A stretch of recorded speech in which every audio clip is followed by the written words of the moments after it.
Ya, Assalamualaikum warahmatullahi wabarakatuh. Jumpa lagi bersama saya Ahmad Ardiansyah di channel Cari Tahu. Mari kita cari tahu informasi menarik di channel ini. Oke guys, pada kesempatan ini kita akan mewawancarai salah satu teman kami, Nusantara Sehat, yang alhamdulillah pada tahun ini telah sukses dan berhasil menjadi seorang CPNS ya. Mungkin kalian penasaran, dia adalah seorang gadis yang sangat smart. Bayangkan, dia ujian SKB-nya itu peringkat pertama, ujian SKD-nya itu juga peringkat pertama, dan beliau alhamdulillah di tahun 2022 ini berhasil lolos menjadi seorang CPNS. Siapakah dia? Penasaran kan? Ayo, mari kita cari tahu.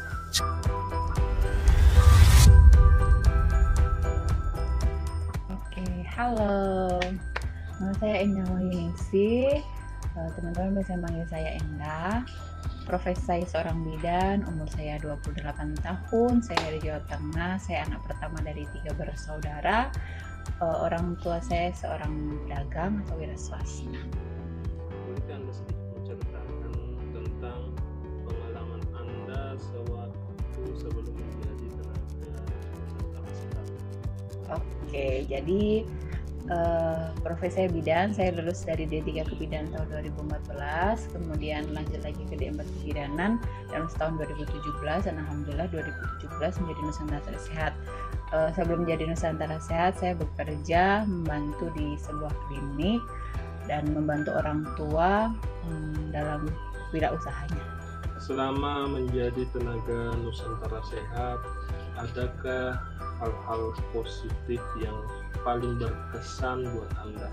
Oke, kalau hal positif banyak sekali ya. Kalau untuk saya pribadi, saya jadi lebih bersyukur dengan semua yang sudah saya terima, kemudian lebih mandiri karena harus jauh dari keluarga dan orang tua, kemudian bisa menambah teman baru, karena kalau di Nusantara Sehat kan kita bertemu tuh teman-teman tuh dari Sabang sampai Merauke, kemudian bertemu dengan kebudayaan baru, menambah ilmu baru. Banyak hal sih, hal positif yang saya terima dari program Nusantara Sehat, dari yang saya nggak pernah tahu jadi tahu, karena saya kan Jawa, kemudian waktu kemarin penempatan di Kalimantan ketemu budaya, jadi ya banyak sekali pengalaman dan hal positif yang didapat. Apa saja tantangan yang selama ini Anda dapatkan di penempatan dan bagaimana Anda menghadapi tantangan tersebut? Oke, kalau tantangan banyak ya. Pertama, tantangannya dari segi bahasa, karena di sana kan banyak masyarakat yang memang terutama kayak lansia-lansia ya, itu pakai bahasa daerah, sedangkan saya tidak mengerti bahasa daerah waktu itu, daerah di sana, dan mereka banyak yang pakainya bahasa, nggak bisa pakai bahasa Indonesia, jadi sempat kewalahan untuk komunikasi dengan masyarakat dalam melaksanakan kegiatan. Untuk solusinya, jadi setiap kegiatan dinampingi dengan beberapa staf puskesmas yang memang orang sana yang mengerti bahasa daerah, jadi terbantu sekali untuk kegiatan yang dilaksanakan. Kemudian ini penyesuaian di tempat baru, di lingkungan baru, karena kalau untuk menyesuaikan ya lumayan ini ya tantangan. Jadi ya bersabar dan beradaptasi, kemudian mengalah karena kan kita di tempat baru. Bolehkah Anda menceritakan sedikit tentang hal pengalaman yang membuat Anda sedikit down ketika menjadi tenaga Nusantara Sehat, yang membuat Anda sedikit pesimis gitu?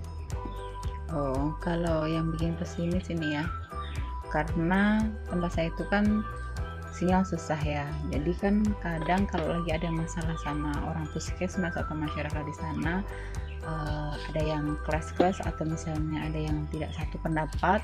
Kadang kalau misalnya berantem tuh bikin pusing ya, jadi susahnya tuh gimana yang ngeluarin unek-unek kalau keluarga aja jauh, mau komunikasi juga susah. Itu yang kadang bikin down sih. Bagaimana Anda menyelesaikan permasalahan yang Anda hadapi di tempat tugas? Kalau waktu di tempat tugas lebih bersabar aja sih, sabar, ikhlas, dan menjalin komunikasi, perbaiki komunikasi. Jadi kalau misalnya ada yang miss komunikasi atau ada yang nggak sesuai di tempat kerja kita, jadi biasanya kalau misalnya ada masalah susah puskesmas misalnya, minta, kalau misalnya nggak bisa diselesaikan, kita minta bantu orang ketiga untuk menyambungkan komunikasinya, jadi biar selesai masalah. Karena kalau misalnya kita kan dalam satu lingkup kerja, kalau kita aja nggak nyaman, masalah itu nggak akan terselesaikan. Jadi harus menurunkan ego kita. Bolehkah Anda sedikit menceritakan tentang kisah sukses Anda di penempatan selama menjadi Nusantara Sehat, baik di periode sebelumnya maupun di periode yang sekarang? Oke. Jadi saya Nusantara Sehat 2017 sampai 2019, yang pertama di Puskesmas Perenjana di Kabupaten Kapuas Hulu, Provinsi Kalimantan Barat. Kemudian di sana itu waktu itu mau reakreditasi, dan memang tantangannya karena beberapa dokumen untuk reakreditasi kan sempet ini ya bermasalah, maksudnya ada beberapa yang miss. Jadi memang tantangannya harus memperbaiki itu dengan segala macam kendala, dan akhirnya bisa naik nilai reakreditasinya dengan kerjasama bersama. Dan waktu itu bangganya nih gini, dari Dinas Kesehatan itu sangat mengapresiasi kita. Jadi waktu itu kita benar reakreditasi, 1 minggu kemudian kita penarikan, dan waktu mau penarikan pihak Dinas Kesehatan bilang gini, lanjut saja di sini, lanjut jadi kontrak daerah saja di sini. Jadi bahagia gitu loh, kita diapresiasi, dilihat kinerja kita. Jadi ya untuk Bapak Ibu yang ada di Dinas Kesehatan Kapuas Hulu, terima kasih banyak ilmu, pengalaman, dan mereka sangat menyambut kami walaupun kami dari orang luar, jadi thank you.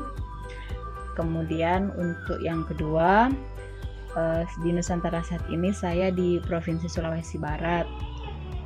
Jadi dari Sulawesi Barat ini di Kabupaten Mamasa di Puskesmas Bambang. Di sini kebetulan sama juga masalah akreditasi. Kalau masalah akreditasi, karena belum akreditasi sama sekali ya, belum terakreditasi. Jadi kemarin sempat tantangannya harus benar-benar mulai dari nol. Banyak yang masih harus meraba-raba soal akreditasi, dan alhamdulillahnya diberikan kepercayaan oleh Kepala Puskesmas dan juga dari Dinas Kesehatan untuk membantu di bagian UKM kembali, walaupun saya bukan jadi penanggung jawab UKM, tapi alhamdulillah sangat ikut berpartisipasi dalam pembuatan dokumen, dalam persiapan akreditasi. Jadi salah satu kebanggaan juga. Tahun ini apakah Anda mengikuti seleksi CPNS, dan bagaimana pengalamannya saat mengikuti seleksi CPNS tahun ini? Oke. Alhamdulillah saya mengikuti tes CPNS tahun 2021. Jadi sebenarnya saya ini bukan pertama kali mengikuti tes CPNS ya. Jadi waktu 2014, 2018, dan 2019 saya sudah pernah mengikuti tes CPNS sebelumnya. Cuman karena belum rezeki ya, jadi belum keterima. Kemudian alhamdulillah di 2021 ini bisa lolos. Jadi waktu itu karena saya di Sulawesi Barat, jadi saya ambil tes juga yang dekat ya, kemudian di provinsi waktu itu. Memang untuk prosesnya ya antara susah nggak susah ya, karena waktu itu kendala di jaringan, jadi memang harus benar-benar pantau terus ya, itunya pengumuman segala macamnya. Kemudian intinya waktu itu kan harus belajar, ngambil waktu di sela-sela kegiatan. Jadi ya ada nggak tips dan trik agar sukses saat ujian CPNS. Ya mungkin bisa berbagi pengalaman sedikit. Oke, untuk tips dan triknya berusaha dan berdoa. Berusahanya belajar. Kalau dari pengalaman saya pribadi, saya memang dari 2014, 2018, dan 2019 saat di CPNS saya belajar. Tapi saya kurang maksimal. Kan dulu saya patokannya kalau nggak dari buku saja atau dari YouTube saja. Kemudian jadi untuk sekarang untuk tahun 2021 saya gabungkan, saya belajar melalui buku, kemudian belajar juga melalui HP karena tempat saya kan tidak ada jaringan. Jadi saat ketemu jaringan saya download di YouTube banyak-banyak, habis itu secara offline nanti bisa saya lihat contoh-contoh cara mengerjakan, tips trik cara mengerjakan melalui YouTube. Kemudian jam 2 sampai jam 6 pagi biasanya saya belajar di jam-jam segitu, karena misalnya kalau siang kan kerja di puskesmas, kemudian kan saya bidan, jadi sewaktu-waktu kan juga ada dipanggil untuk persalinan, jadi ya waktu yang bisa saya gunakan sekitar di jam 2 sampai jam 6 pagi. Itu waktu yang harus saya manfaatkan untuk belajar. Ini kan sudah mau berpisah ya. Ya, sedih Jadi- aku. Ya, jadi gimana kesan dan pesannya terhadap teman-teman yang saat ini sepenempatan ataupun sewilayah tempat penugasan di Kabupaten Mamasa ini?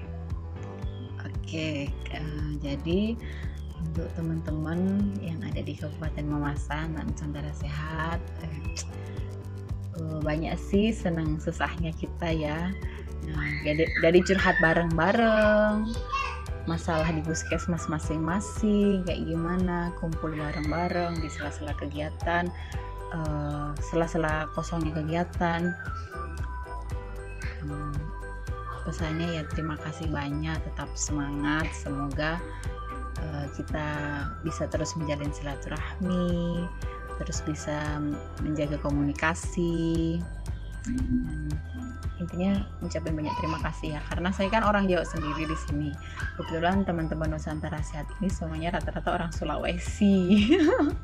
Jadi saya benar-benar orang luar, dan terima kasih memperkenalkan tempat-tempat wisata, memperkenalkan tempat-tempat di sini, kemudian kebudayaan di sini, mengajarkan banyak hal, kebiasaan mana yang boleh dan tidak boleh, yang kalau ada di daerah Sulawesi bagaimana. Banyak sekali pengalaman yang didapat dari teman-teman.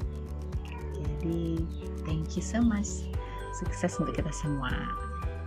Oke, ini mungkin yang terakhir ya, tentang gimana sih pesan kamu terhadap teman-teman Nusantara Sehat yang saat ini masih sedang bertugas di daerah yang terpencil atau daerah yang sulit. Mungkin ada ya wijangan-wijangan lah kira-kira sesama anak NS. Nusantara Sehat dan sesama anak rantau. Ya. Oke, untuk sesama anak rantau ya, untuk sesama anak rantau ini sih, jangan patah semangat. Walaupun kalau ini kadang ini sedih ya, di perantauan jauh keluarga. Saat kita, kan ini sama-sama Nusantara Sehat ya, jalinlah hubungan yang baik dengan siapapun. Jangan mudah terpengaruh atau terhasut oleh siapapun. Jadi intinya menjadi baik, menjaga silaturahmi dengan baik. Ya itu aja sih. Jangan menyerah ya dengan kondisi yang di penempatan seperti itu, yang susah air, susah listrik, segala macam, bermasalah dengan mungkin puskesmas atau masyarakat. Percaya deh, sekarang kita lagi berusaha, someday kita akan mendapatkan kesuksesan yang kita minta. Mungkin ada tambahan yang ingin disampaikan kepada seluruh pemirsa YouTube? Buat ini, terutama anak-anak kesehatan, apalagi yang baru-baru lulus, jangan takut untuk mencoba mendaftar di Nusantara Sehat. Nusantara Sehat, mungkin kalau dibayangin Nusantara Sehat itu ditempatkan di pelosok jauh, yang susah air lah, yang susah listrik, yang nggak ada ini kan dengan segala macam cerita yang nggak mengenakannya. Coba aja dulu, jangan memberikan stigma negatif dulu tentang Nusantara Sehat. Banyak banget pengalaman yang akan kalian dapat dengan Nusantara Sehat. Jadi cobalah dulu, apalagi ini kan yang baru lulus nih, yang sudah ada STR-nya, yang sudah siap untuk bekerja. Cobalah Nusantara Sehat, pasti ketagihan. Oke.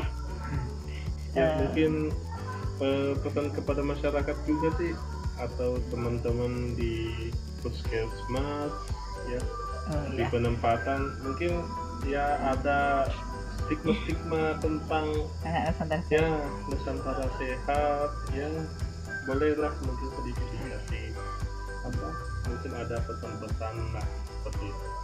Oke, untuk seluruh staf puskesmas atau mungkin masyarakat, kami anak Nusantara Sehat datang karena ingin membantu, ingin memajukan daerah kalian juga, menjadi salah satu bagian dari kalian. Jadi terimalah kami dengan baik, dan kami juga akan bahagia dengan penerimaan yang baik. Jangan, kalaupun misal ada yang tidak baik dari salah satu kami, jangan dipukul rata ya. Jadi karena pada dasarnya bukan Nusantara Sehatnya yang bermasalah, bukan anak Nusantara Sehat, tapi itu hanya oknum saja. Jadi kalau misalnya ada yang mungkin bermasalah, tidak semua anak Nusantara Sehat seperti itu. Kami semua bekerja ikhlas, ingin memajukan dan ingin bermanfaat untuk daerah-daerah yang terutama di tempat kita akan ditugaskan. Jadi semoga kita selalu bisa saling menerima satu sama lain. Oke, ya terima kasih. Mungkin itu saja yang bisa saya tanyakan, atau mungkin ada tambahan lain yang ingin disampaikan yang mungkin sempat tak terpikirkan? Tidak ada sih sebenarnya. Enggak ada. Oke guys, Ya, thank you. sekarang mungkin tiba saatnya kita akhiri perjumpaan ini. Pesan untuk subscriber supaya mereka tetap semangat. Oke, untuk para subscriber, bagi yang belum nonton, yang belum subscribe ya. Kemudian jangan lupa untuk like, komen. Masukan-masukan kalian akan sangat berguna untuk channel ini. Semoga channel ini bermanfaat untuk kita semua, karena pada dasarnya channel ini memberikan informasi yang edukatif, saling memberikan manfaat. Jadi kalau kira-kira ada yang mungkin kurang berkenan, bisa nanti masukkan dalam komen untuk perbaikan dalam channel YouTube ini. Oke, tetap semangat semuanya, jaga prokes ya. Dadah. Ya, itulah tadi sedikit kisah yang diceritakan oleh Indah Wahyuningsih. Mudah-mudahan ini bisa menjadi inspirasi ataupun motivasi buat kita semua, sehingga kita bisa sama-sama sukses seperti beliau. Oke? Jangan lupa bagi kalian yang baru bergabung di channel ini, silahkan di subscribe dulu agar kalian tidak ketinggalan informasinya. Jangan lupa di klik juga lonceng notifikasinya ya. Jika kalian suka dengan video ini, silahkan di like. Jika kalian tidak suka dengan video seperti ini, silahkan dislike. Dan sampai jumpa di video berikutnya. Salam sehat.